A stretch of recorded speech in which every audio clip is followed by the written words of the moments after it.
आइए सीधे आज के विषय पर आते हैं। हमारी पृथ्वी लगातार बदल रही है ना? कुदरत की कुछ ऐसी ताकतें हैं जो किसी मास्टर आर्किटेक्ट की तरह चौबीसों घंटे सातों दिन काम कर रही हैं, और वो भी बिना रुके हमारे चारों ओर की इस खूबसूरत दुनिया को एक नया आकार दे रही हैं। आज के हमारे इस विशेष विश्लेषण में हम इन्हीं प्राकृतिक वास्तुकारों की बात करेंगे। हम समझेंगे कि कैसे नदियां, जमीन के नीचे बहने वाला पानी और बर्फ के वो विशालकाय पहाड़ हमारी धरती को लगातार एक नया रूप देते रहते हैं। चलिए जल्दी से देखते हैं कि आज हम क्या क्या कवर करने वाले हैं। पहला, नदियां, जो हमारी डायनामिक मूवर्स हैं। दूसरा, भूजल, यानी वो कार्वर्स जो छुपकर काम करते हैं। तीसरा, ग्लेशियर्स, जो भारी भरकम बर्फ के मूर्तिकार हैं। और आखिर में हिमनदीय मलबा, यानी ग्लेशियर्स के पिघलने के बाद बचा हुआ परिदृश्य। तो शुरू करते हैं हमारे पहले प्राकृतिक वास्तुकार से, नदियां, हमारे गतिशील मूवर्स। हम सब जानते हैं कि नदियां सिर्फ पानी का बहाव नहीं होती। असल में ये एक बहुत ही शानदार और विशाल ट्रांसपोर्ट सिस्टम है। जब ये नदियां पहाड़ों की खड़ी ढलानों से नीचे उतरती हैं तो अपने साथ बहुत सारा भारी मलबा लेकर आती हैं।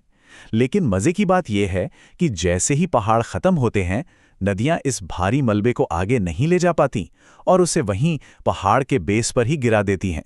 इसे हम एल्यूवियल फैन या जलोढ़ पंख कहते हैं, जो बिल्कुल एक शंकु या कोन के आकार का होता है।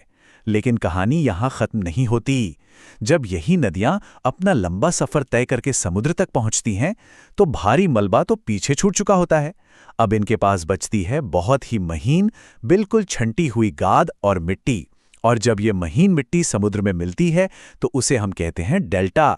पहाड़ से लेकर समुद्र तक का ये बदलाव वाकई अद्भुत है। और जब ये नदियां मैदानी इलाकों में बहती हैं तो अपने आसपास बाढ़ के मैदान बनाती हैं। अब इसमें भी दो हिस्से होते हैं। पहला है सक्रिय बाढ़ का मैदान, जो बिल्कुल नदी के तल में होता है, जहां पानी लगातार बहता है। और दूसरा है किनारों के ऊपर का हिस्सा, जिसे निष्क्रिय बाढ़ का मैदान कहते हैं। यहां आपको पुराने चैनल और बाढ़ का जमाव मिलेगा जो नदी ने पीछे छोड़ दिया है। बड़ी नदियों के किनारों पर अक्सर लंबी और समानांतर लकीरें बन जाती हैं, जिन्हें प्राकृतिक तटबंध कहते हैं। इसके अलावा नदी जब घुमाव लेती है तो उसके किनारों पर एक समान चौड़ाई में मिट्टी जमा हो जाती है, जिसे पॉइंट बार कहा जाता है। अब एक दिलचस्प बात, कभी गौर किया है कि मैदानी इलाकों में बड़ी नदियां कभी सीधी नहीं बहती? वो हमेशा लूप के तरह घुमावदार रास्ते बनाती हैं, जिन्हें मियांडर कहा जाता है। अब इसके पीछे का विज्ञान बड़ा ही मजेदार है। यहां एक लगातार बैलेंसिंग एक्ट चलता रहता है। नदी के अंदरूनी घुमाव पर, जिसे अवतल किनारा कहते हैं, वहां मिट्टी जमा होती रहती है।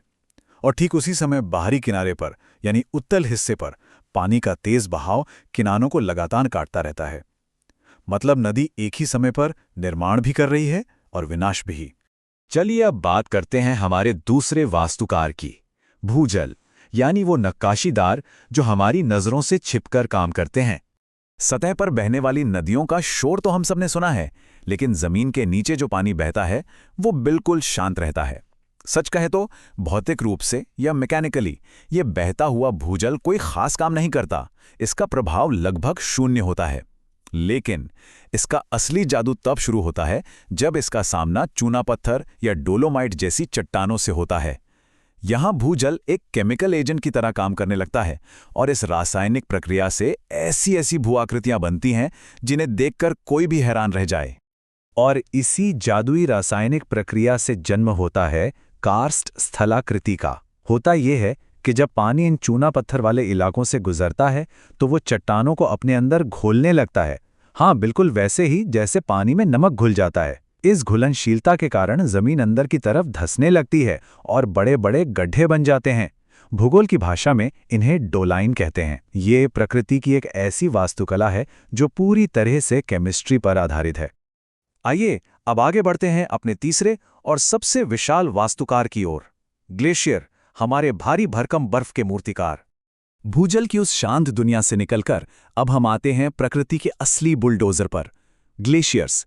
ये सिर्फ पहाड़ों को काटते ही नहीं हैं, बल्कि ये जीवनदायिनी नदियों के जन्मदाता भी हैं। जानकर हैरानी होती है कि ये बर्फ के विशाल पिंड दुनिया की कुछ सबसे महत्वपूर्ण नदी प्रणालियों को जन्म देते हैं, और वो भी तब जब उन्होंने अपना कटाव का काम ठीक से शुरू भी नहीं किया होता। उदाहरण के लिए गंगोत्री ग्लेशियर का मुहाना, जिसे हम गौमुख के नाम से जानते हैं, वो भागीरथी नदी को पोषित करता है, और वहीं दूसरी तरफ अलकापुरी ग्लेशियर से अलकनंदा नदी निकलती है। जब ये दोनों महान जलधाराएं आपस में मिलती हैं तो जन्म होता है हमारी महान गंगा नदी का। है ना कमाल की बात? अब बात करते हैं ग्लेशियर की असली ताकत की। जब कटाव या इरोजन की बात आती है तो ग्लेशियर का कोई मुकाबला नहीं है। इसका स्तर अकल्पनीय है। सोचिए, बर्फ का वजन इतना कुचलने वाला होता है कि जब यह विशाल ग्लेशियर खिसकता है तो यह पृथ्वी की सतह पर एक बहुत ही मोटे रेगमाल या सैंडपेपर की तरह काम करता है। इस भारी भरकम घर्षण और वजन के सामने बड़े से बड़े पहाड़ भी नहीं टिक पाते और उनका भयंकर कटाव होने लगता है। बर्फ के इस नक्काशी की शुरुआत होती है सर्क से। जब पहाड़ों की ऊंची चोटियों पर बहुत सारी बर्फ जमा हो जाती है तो वो भारी होकर नीचे की तरफ खिसकने लगती है। खिसकते खिसकते ये पहाड़ के ऊपरी हिस्से में गहरे कटोरे के आकार के गर्त या बेसिन बना देती है। इन बेसिन की दीवारें बिल्कुल खड़ी और अवतल होती हैं। आसान भाषा में कहें तो ये हिमनदीय घाटियों के एकदम सिरहाने पर ग्लेशियर द्वारा छोड़ा गया पहला बड़ा निशान होता है।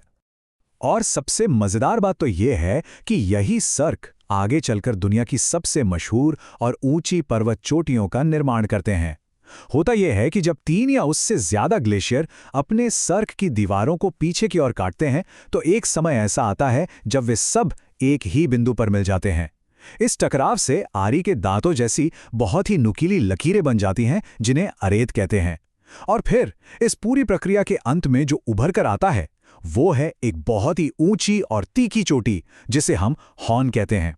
यूरोप के एल्प्स का मैटरहर हॉर्न हो या हमारा अपना माउंट एवरेस्ट, ये सब इसी शानदार प्रक्रिया का नतीजा है। जैसे जैसे ये ग्लेशियर पहाड़ से नीचे उतरते हैं, ये पूरे के पूरे परिदृश्य को हमेशा के लिए बदल देते हैं। जहां नदियां पहाड़ को काटकर वी आकार की घाटियां बनाती हैं, वहीं हमारे ये बुलडोजर ग्लेशियर चौड़े फर्श वाले यू आकार के गर्त बनाते हैं। कई बार मुख्य घाटी के किनारों पर कुछ लटकी हुई सी घाटियां रह जाती हैं, जिन्हें हैंगिंग घाटियां कहते हैं। इनके किनारे देखने में एकदम त्रिकोण जैसे लगते हैं, और जब हम उच्च अक्षांशों या ठंडे समुद्री इलाकों की तरफ जाते हैं तो यही गहरे यू आकार के गर्त समंदर के पानी से भर जाते हैं।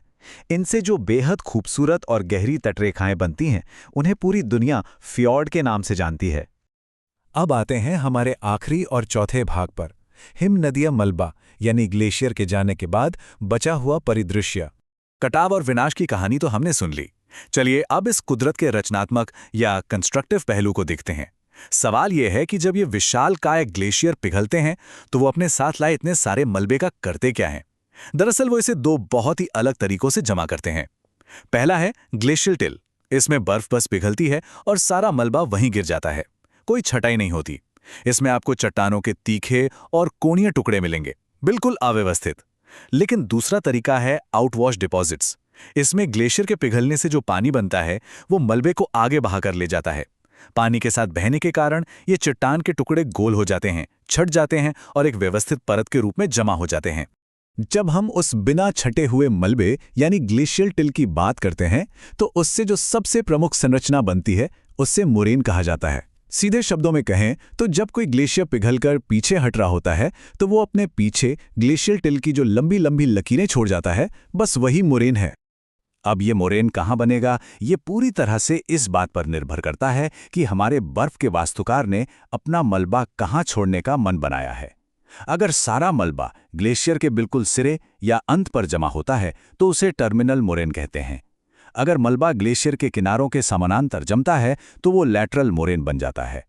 सोचिए, जब 2 ग्लेशियर आपस में मिलते हैं तो उनके बीच में जो मलबा जमता है उसे मीडियल मोरेन कहा जाता है। और अगर घाटी के पूरे फर्श पर मलबे की एक अनियमित सी चादर बिछ जाए तो हम उसे ग्राउंड मोरेन कहते हैं। अब जरा ग्लेशियर के नीचे की दुनिया की कल्पना कीजिए। ये वाकई बहुत आकर्षक है। गर्मियों के मौसम में पिघला हुआ पानी ग्लेशियर के ठीक नीचे अंधेरी बर्फ की सुरंगों में बहने लगता है। ये उप हिमनदीय धाराएं अपने साथ बड़े बड़े पत्थरों और मलबे को बहाकर लाती हैं। फिर जब वो बर्फ पूरी तरह पिघलकर खत्म हो जाती है तो ये जमा हुए पत्थर और ब्लॉक एक सांप की तरह घुमावदार लकीर के रूप में वहीं रह जाते हैं। इन घुमावदार लकीरों को ही एस्कर कहा जाता है। याद है, शुरुआत में हमने नदियों के एल्यूवियल फैन की बात की थी। बिल्कुल वैसे ही हिमनदीय पहाड़ों की तलहटी में भी कुछ ऐसा ही होता है। ग्लेशियर का पिघला हुआ पानी जब अपने साथ बजरी, रेत और मिट्टी बहाकर लाता है तो वो चौड़े और सपाट मैदान बनाता है। जब ये सारे छोटे छोटे जमाव आपस में जुड़ जाते हैं तो एक बहुत ही विशाल आउटवॉश मैदान बन जाता है, और ये मैदान महाद्वीपीय बर्फ की चादरों की सीमा से बहुत आगे तक फैल सकते हैं। और आखिर में परिदृश्य को सजाने वाली एक और खूबसूरत आकृति है जिसे ड्रमलिन कहते हैं। ये पूरी तरह से ग्लेशियल टिल्ट से बनी होती हैं और देखने में बिल्कुल चिकनी अंडाकार पहाड़ियों जैसी लगती हैं। इनकी सबसे बड़ी खासियत जानते हैं क्या है? इनकी दिशा। इन पहाड़ियों का लंबा अक्ष ठीक उसी दिशा में होता है जिस दिशा में कभी बर्फ बहा करती थी। एक तरह से ये अतीत का एक सटीक भौगोलिक हस्ताक्षर हैं जो हमें बताते हैं कि हजारों साल पहले ग्लेशियर किस तरफ जा रहे थे। तो हमने देखा कि कैसे नदियां, जमीन के अंदर का पानी और विशाल ग्लेशियर लगातार हमारी इस धरती को गढ़ने में लगे हुए हैं। प्रकृति की ये वास्तुकला कभी नहीं रुकती।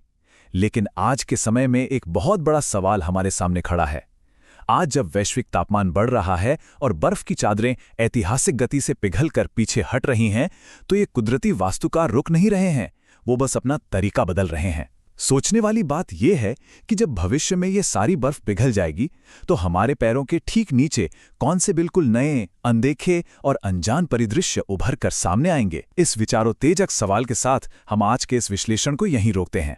इस अद्भुत भौगोलिक सफर में हमारे साथ बने रहने के लिए बहुत बहुत धन्यवाद।